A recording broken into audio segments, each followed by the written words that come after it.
Assalamualaikum warahmatullahi wabarakatuh. Perkenalkan, nama saya Kanaya Givani, NPM 2121020212 dari kelas HTNF. Di sini saya ingin mempresentasikan materi mengenai bunga dan riba. Bila ditinjau dari segi fikih, menurut Ordawi, bunga bank sama dengan riba yang hukumnya jelas-jelas haram. Menurutnya, suatu sistem ekonomi Islam itu harus bebas dari bunga atau riba. Hanya sistem ekonomi Islam saja yang dapat menggunakan modal dengan benar dan baik. Di antara semua ajaran Islam, yang terpenting adalah untuk mewujudkan keadilan dan meniadakan pemanfaatan ataupun eksploitasi dalam transaksi bisnis yang diperbolehkan atas sumber daya yang digunakan untuk melakukan perbaikan secara tidak adil. Al-Quran memerintahkan umat Islam untuk tidak menginginkan barang milik orang lain secara bil-basil atau secara tidak benar.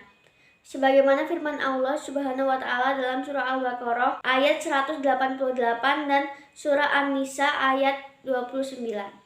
Salah satu sumber yang menyebabkan tidak meratanya pendapatan adalah diterimanya keuntungan moneter dalam transaksi yang terjadi tanpa adanya dasar-dasar yang jelas. Hal ini di dalam Islam dikenal dengan sebutan riba. Larangan-larangan untuk melakukan riba banyak diatur dalam Al-Quran. Contohnya dalam surah Ar-Rum ayat 39, surah An-Nisa ayat 161, surah Ali Imran ayat 130-132, dan Al-Baqarah ayat 275.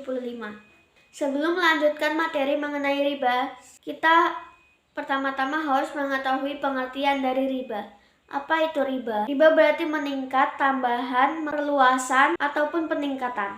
Dalam Islam, riba dapat didefinisikan sebagai premi harus dibayar dari si peminjam kepada yang meminjam bersama dengan jumlah yang telah ditentukan atau yang telah disepakati. Artinya, sebagai kondisi dari jatuh tempo atau berakhirnya masa pinjaman. Di sini riba mempunyai pengertian yang sama dan akan dijelaskan lebih lanjut mengenai riba, yakni riba al-nasi'ah dan riba al-fadl.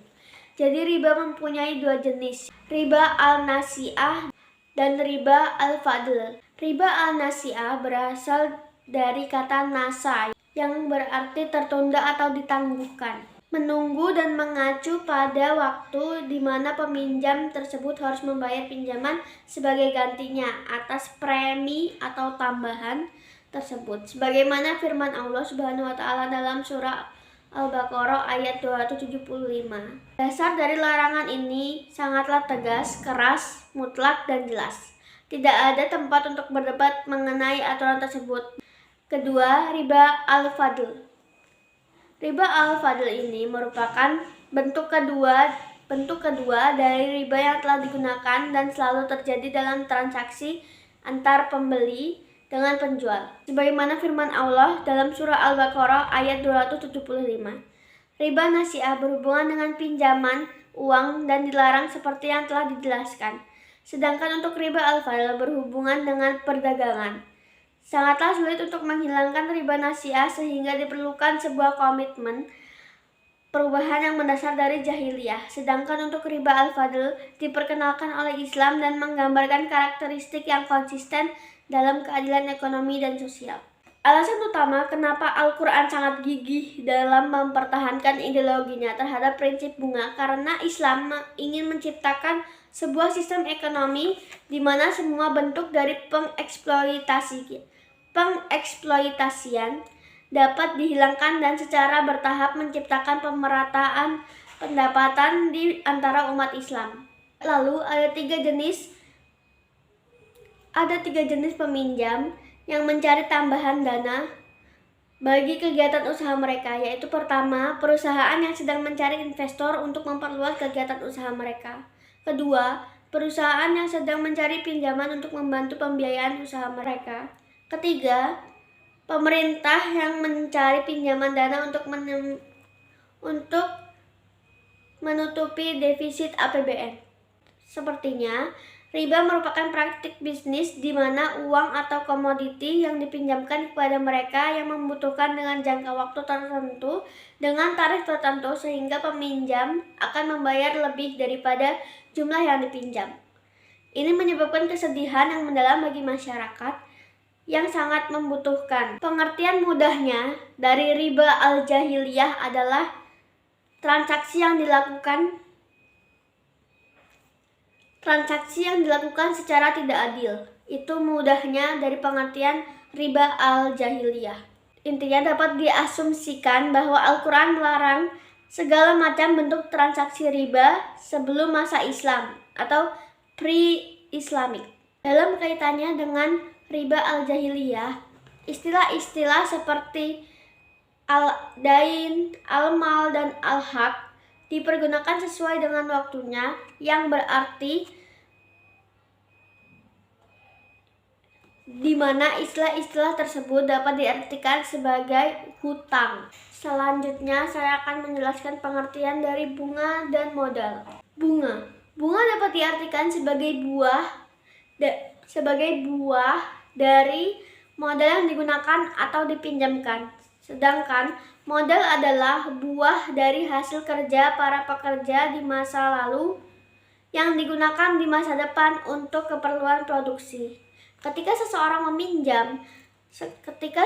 meminjamkan modalnya, dia mengharapkan akan adanya imbalan tertentu sebagai kompensasinya. Selanjutnya saya akan menjelaskan materi mengenai pemikiran riba di era modern. Para ahli hukum dari masa awal Islam mempunyai banyak perbedaan dalam mendefinisikan istilah riba. Walaupun mereka semua menyetujui bahwa riba itu terlarang untuk semua orang Islam, mereka mempunyai perbedaan pendapat dalam mendefinisikan riba. Lalu para ulama berpendapat larangan Islam tentang riba atau bunga itu seseorang seharusnya tidak meraup keuntungan yang bukan karena hasil kerja keras. Pembebanan bunga untuk pinjaman di zaman modern adalah riba, merupakan larangan yang diajarkan oleh agama Islam. Dalam hal ini penting kiranya untuk membahas tujuan yang mendasari larangan riba dalam agama Islam.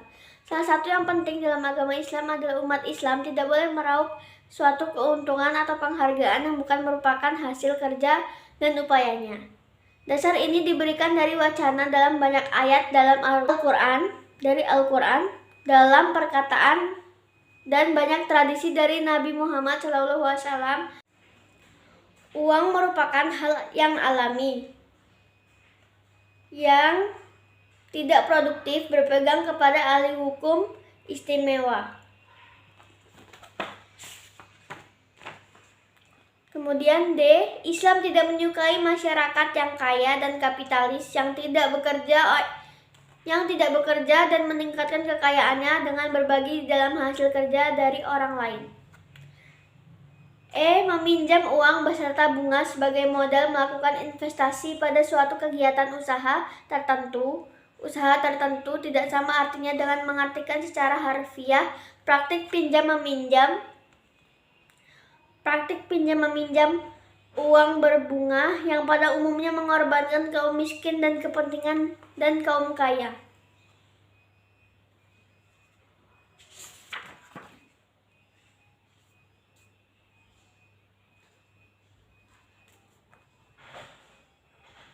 Lalu persiapan prakris untuk menerapkan konsep yang ideal dari ekonomi Islam yang sesungguhnya.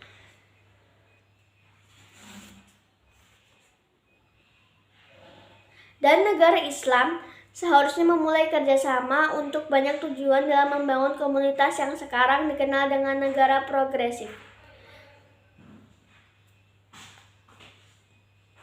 Kerjasama antar komunitas dengan berbagai tujuan saat ini diupayakan untuk mengembangkan perekonomian di berbagai belahan dunia. Dunia Arab, Mesir merupakan bintang pada beberapa tahun yang lalu. Gerakan pembebasan bangsa Mesir di antara tujuan utamanya adalah untuk pengokohan gerakan kerjasama. Sistem perbankan komersial secara umum seharusnya disusun kembali. Sistem ini jangan disalahgunakan ketika pemerintah secara bertahap menetapkan singkatan kredit impor sebesar 75% dalam kasus yang seharusnya menjadi kemungkinan bagi negara untuk menawarkan kredit perorangan tanpa bunga untuk memenuhi kasus-kasus pengecualian dari kesengsaraan. Sekian presentasi dari saya mengenai bunga mengenai apa ini tadi? Mengenai bunga dan riba. Kurang lebihnya saya minta maaf. Gimana? Kurang lebihnya saya meminta maaf dan kepada Allah saya mohon.